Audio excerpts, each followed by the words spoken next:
आम आदमी पार्टी से राज्यसभा सदस्य संजय सिंह कह रहे हैं कि ईडी को बंद कर दो, सुप्रीम कोर्ट से गुहार लगाई। ऐसा क्यों किया संजय जी आपने? देखिए, एक तथाकथित मनगढ़ंत काल्पनिक इन्होंने एक घोटाला तैयार किया कि दिल्ली में शराब घोटाला हुआ है, एक तथाकथित घोटाला। उस घोटाले की जांच 1 साल से कर रहे हैं और क्या कर रहे हैं ये अब सामने आ गया। ईडी का एक असिस्टेंट डायरेक्टर 5 करोड़ यानी कि 5 खोखा की रिश्वत लेते हुए पकड़ा गया और उसके साथ एक ईडी का और अधिकारी था और भी 4-5 लोग, 7 लोग उसमें अब तक कुल गिरफ्तार हुए हैं। आप बताइए, अलग अलग कहानी अलग अलग समय पर ईडी बताती है।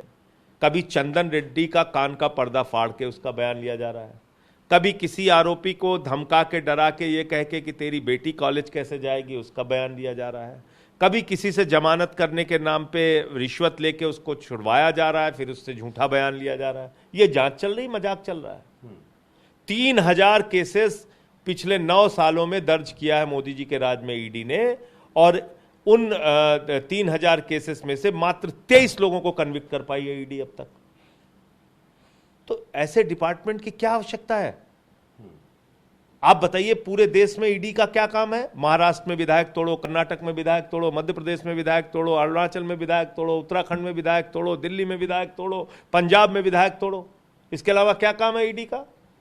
ईडी एक एक्सटॉर्शन डिपार्टमेंट है। ईडी का मतलब एक्सटॉर्शन डिपार्टमेंट, धन उगाही करने का काम है, और इसकी रिश्वत भारतीय जनता पार्टी के लोगों तक पहुंच रही है। इसकी जांच होनी चाहिए गहनता के साथ, और निश्चित रूप से ऐसा डिपार्टमेंट जो इतनी दुर्भावना के आधार पर, गुंडागर्दी के आधार पर काम कर रहा है, उसको बैन लगना ही चाहिए। उसको, उस डिपार्टमेंट की आवश्यकता क्या है? उस पर पैसा खर्च हो रहा है टैक्स पेयर्स का।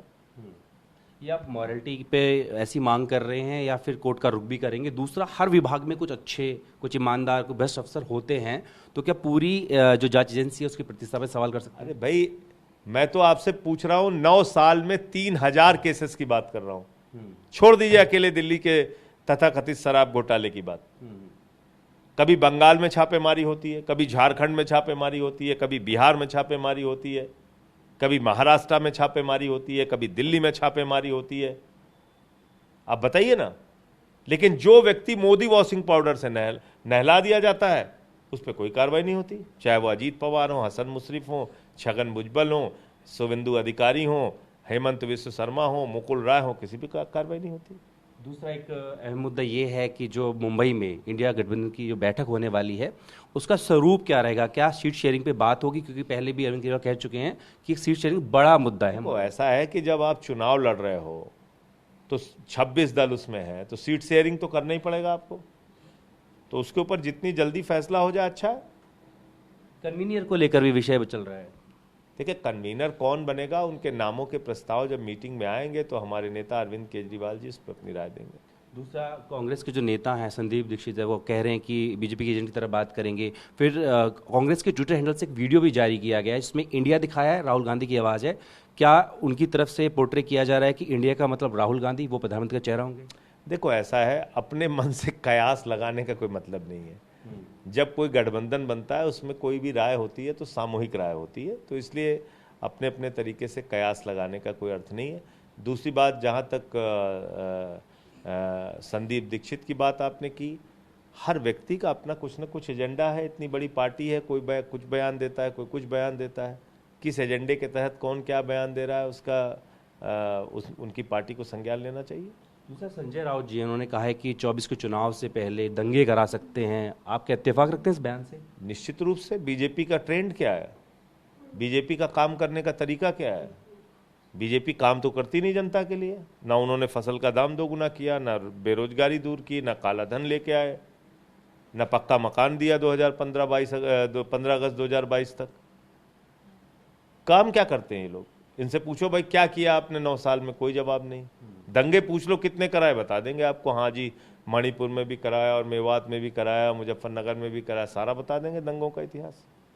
दिल्ली में भी कराया। तो ये दंगा फसाद वाली पार्टी है। वो जो संजय रावत जी की आशंका है, वो अपनी जगह बिल्कुल सही है। मेरा आखिरी छोटा सवाल आपसे ये है कि G20 से पहले चीन ने फिर से एक हिमाकत दिखाई है। अब क्या चाहेंगे, जिस तरीके से उन्होंने अपने नक्शे में अक्सर चीन को दिखाया कि जब देश में आए तो किस तरह की बातें हों? भारत का प्रधानमंत्री एक कमजोर प्रधानमंत्री के तौर पे देश के सामने और दुनिया के सामने आ रहा है। आप मुझे बताइए, चीन का राष्ट्रपति बैठा हुआ है दादा की तरह, उसके सामने एक निरीह प्राणी की तरह भारत के प्रधानमंत्री खड़े हुए, ये अच्छा लगता है? 140 करोड़ लोगों के आप प्रधानमंत्री हैं, आप एकदम निरीह प्राणी की तरह खड़े हैं। और आप देखिए कितना दुस्साहस किया चीन ने कि बताइए, अरुणाचल प्रदेश भारत का हिस्सा, उसको अपने नक्शे में दिखा रहे हैं, अक्साई चीन अपने नक्शे में दिखा रहे हैं। तो इसका संज्ञान लेना चाहिए और प्रधानमंत्री जी को इसका प्रतिवाद करना चाहिए, इस पर अपना विरोध दर्ज कराना चाहिए। बात करने का शुक्रिया। तो आम आदमी पार्टी जो कि पहले से ईडी और सीबीआई की भूमिका पर सवाल उठाती रही है, अब ऐसे में एक आबकारी मामले में अधिकारी की गिरफ्तारी के बाद कह रही है कि इस डिपार्टमेंट का जो है वो बंद ही कर देना चाहिए, क्योंकि अब ईडी इन्फोर्समेंट डायरेक्टरेट नहीं बल्कि एक्सटॉर्टर डिपार्टमेंट बन गया है। प्रीवियस की राजीव यादव के साथ जितेंद्र भाटी, टीवी भारतवर्ष।